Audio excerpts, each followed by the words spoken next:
100 gram yang harga dia RM44,000. Kalau kita simpan, sebenarnya kita boleh buat apa? Tuan-puan, senang je. Kalau tuan-puan ada duit sebanyak RM44,000, apa yang tuan-puan nak buat dengan duit tersebut? Tapi hari ni bila kita simpan emas, auto tuan-puan jadi bela.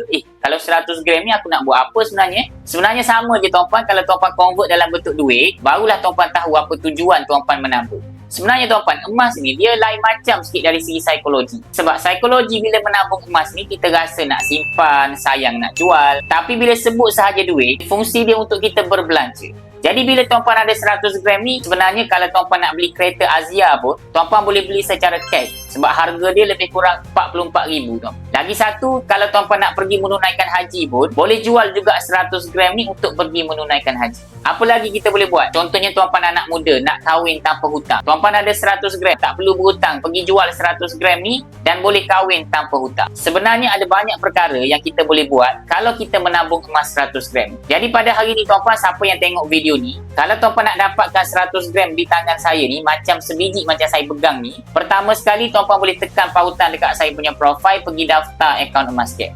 Bila tuan-puan dah daftar nanti menabung sampai cukup 100 gram, boleh keluarkan fizikal macam ni. Tapi kalau tuan-puan ada duit dalam RM45,000, tuan-puan tak perlu tunggu lama, beli sahaja direct dekat Public Go, dekat akaun Gap dan terus boleh keluarkan secara fizikal. Dapat sesuatu tuan-puan, nak lebih banyak ilmu emas dan kewangan, teruskan follow saya.